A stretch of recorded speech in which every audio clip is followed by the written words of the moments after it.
एक बार महान बौद्ध भिक्षुक बोधिधर्मन के पास एक व्यक्ति आता है और उनसे कहता है कि हे महात्मा जी, मैं आपसे उन गुणों के बारे में जानना चाहता हूँ जो किसी व्यक्ति के जीवन को सफल और कुशल बनाते हैं। उस व्यक्ति की ऐसी बातें सुनकर गुरुदेव उस व्यक्ति की तरफ बहुत ही ध्यान से देखते हैं और वह साधु जी बोलते हैं कि सबसे पहले तो तुम यह जान लो कि कोई भी व्यक्ति इसलिए सफल नहीं होता क्योंकि वह इसकी कामना करता है, बल्कि इसलिए सफल होता है क्योंकि वह उसे कमाता है। हर व्यक्ति सफल होने की तो केवल कामना करते हैं, लेकिन यह मिलती उसे ही है जो इसके काबिल होते हैं। यह सुन व्यक्ति कहता है कि महात्मा जी, मुझे असफलता बहुत ही बुरी लगती है। मैं जब भी असफल होता हूँ मुझे बहुत ही दुख होता है। मैं भीतर से पीड़ा का अनुभव करता हूँ।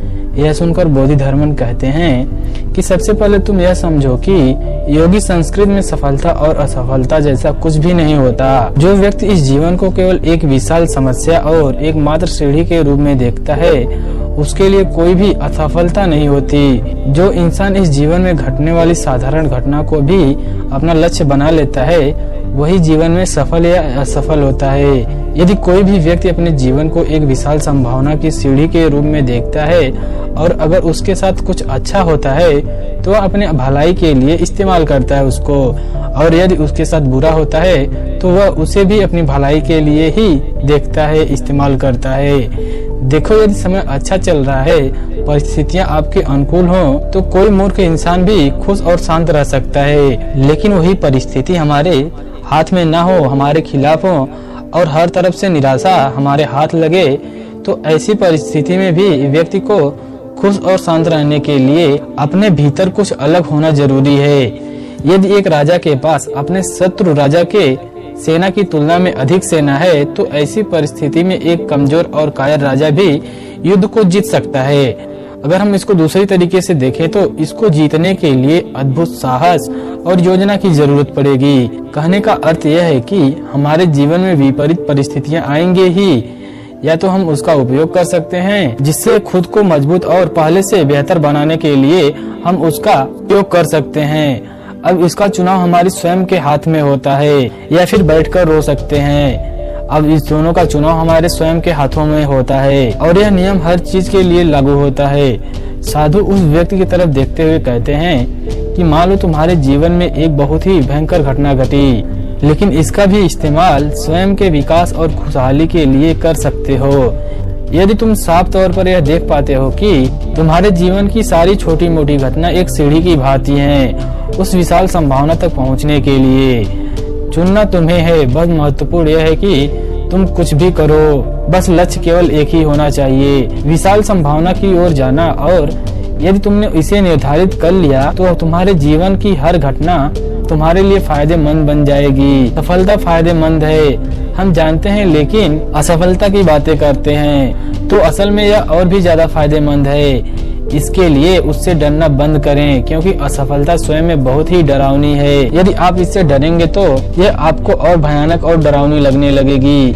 इसलिए असफलता से डरो मत। फिर उस व्यक्ति ने कहा कि महाराज, आपकी पहली बात तो मैं समझ गया कि मुझे असफलता से डरनी नहीं चाहिए। फिर वह व्यक्ति पूछता है कि महाराज, कृपया करके मुझे समय के नियंत्रण के विषय में कुछ बातें बताइए। मैं अपना अधिकतर समय बेकार की चीजों में खत्म कर देता हूँ। अपना समय निर्धारित कैसे करूँ, इसके बारे में थोड़ा हमें बताइए। व्यक्ति का ऐसा प्रश्न सुनने के बाद वह भिक्षु कहते हैं, जिसे हम जीवन कहते हैं, वह असल में समय और ऊर्जा का एक खास सामंजस्य है। लेकिन दुर्भाग्य से ज्यादातर लोग इस समय और ऊर्जा के खास सामंजस्य को सही तरह से संभालना कभी सीखते ही नहीं हैं। समय की प्रकृति ऐसी है कि यदि हम कुछ करें या ना करें, वह अपनी गति से चलता रहता है। हमें इसे धकेलने की जरूरत नहीं पड़ती। लेकिन समय पर महारत हासिल किए बिना कोई भी व्यक्ति अपने लक्ष्य की प्राप्ति के लिए कोई भी सुनिश्चित नहीं कर सकता। गुरु की ऐसी बातें सुनकर वह व्यक्ति कहता है कि हे गुरुदेव, समय को मुट्ठी में कैसे करें। फिर उस भिक्षु ने उस व्यक्ति की आंखों में देखते हुए कहा कि तुमने समय को नियंत्रण करने की बात की है, लेकिन क्या तुमने कभी समय को नियंत्रित किया है। यह सुन व्यक्ति कहता है कि नहीं, लेकिन प्रयास जरूर किया है। तब बोधिधर्मन ने कहा कि तुम इसे नियंत्रित कर भी नहीं सकते हो। तुम चाहे जो भी कर लो, लेकिन समय को नियंत्रित नहीं कर सकते, उसे पीछे नहीं मोड़ सकते। यह बस लगातार आगे बढ़ता रहता है। तुम तो समय को नियंत्रित नहीं कर सकते, लेकिन स्वयं को नियंत्रित कर सकते हो। यह तो केवल भागता रहेगा, तुम करो या ना करो। तो इसको नियंत्रित करने का बस एक ही तरीका है, खुद की ऊर्जा के काम करने के तरीके पर महारत हासिल करना। यदि तुम एक ऊंट की चाल चलोगे तो बहुत थोड़ा चल पाओगे, लेकिन यदि तुम वही चीते की चाल चलोगे तो उतने ही समय में बहुत लंबी दूरी तय कर पाओगे। जो काम एक व्यक्ति 10 साल में पूरा करता है और तुम उस काम को केवल 1 साल में कर लेते हो और फिर तुम दोनों 100 साल तक जीते हो, तो असर और अनुभव की गहराई के मामले में तुम 1000 साल तक जिंदा रहोगे। और केवल यही एक तरीका है जिसके द्वारा समय को अपने नियंत्रण में कर सकते हैं। यदि हम इसको साधारण शब्दों में कहें तो जिसने स्वयं पर महारत हासिल कर ली उसने समय पर भी महारत हासिल कर ली, और जिसने समय पर महारत हासिल कर ली तो उसके लिए जीवन एक तरीके से मिठास बन जाता है।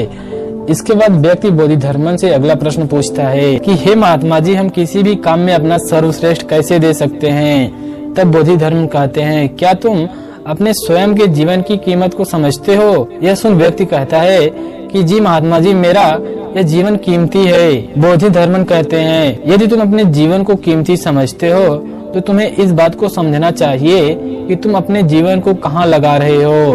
तुम्हें सिर्फ इसलिए किसी काम को नहीं करना चाहिए क्योंकि दूसरे भी इस काम को कर रहे हैं। जब तुम किसी भी काम में अपना कीमती जीवन, समय और ऊर्जा लगाते हो तो तुम्हें केवल वही कार्य को करना चाहिए जो तुम्हारे लिए मायने रखता है और जिसे करने में तुम्हें आनंद आता है। इस बात से कोई फर्क नहीं पड़ता कि कोई काम फायदेमंद है या नहीं। यदि उस काम को करने में तुम्हारा दिल नहीं है तो तुम उसमें कभी भी अपना सर्वश्रेष्ठ नहीं दे पाओगे।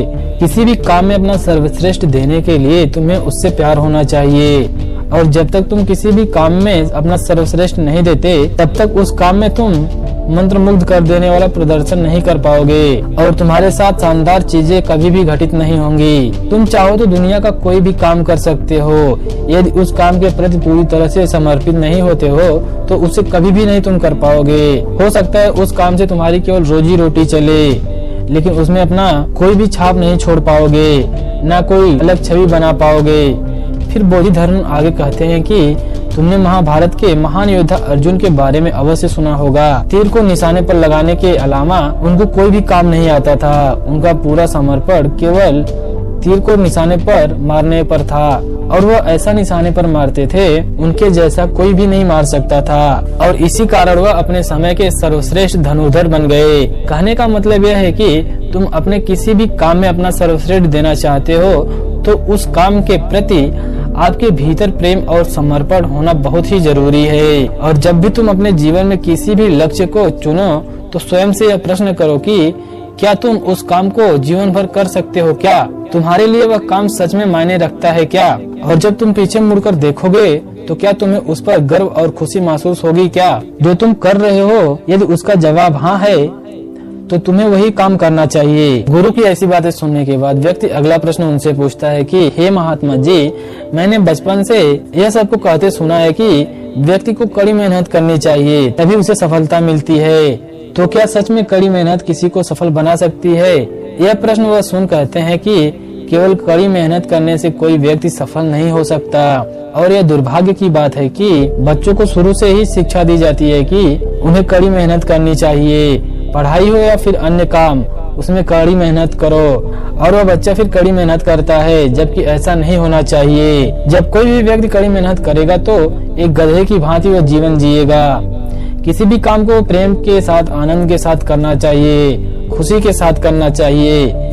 यदि किसी काम में केवल मेहनत लग रही है तो उसे छोड़ देना चाहिए। किसी भी काम को प्रेम के साथ करना चाहिए। ऐसा हर व्यक्ति को लगता है कि केवल कड़ी मेहनत करके सब कुछ पा सकते हैं, लेकिन ऐसा नहीं है। जिन लोगों ने जीवन में सफलता पाई है उन्हें केवल कड़ी मेहनत से नहीं सफलता मिली है, उसके साथ उन्हें पता था कि उनके काम को करने के लिए सही चीज क्या है। नहीं तो उनके इस क्षेत्र में बहुत से लोग असफल हुए होंगे।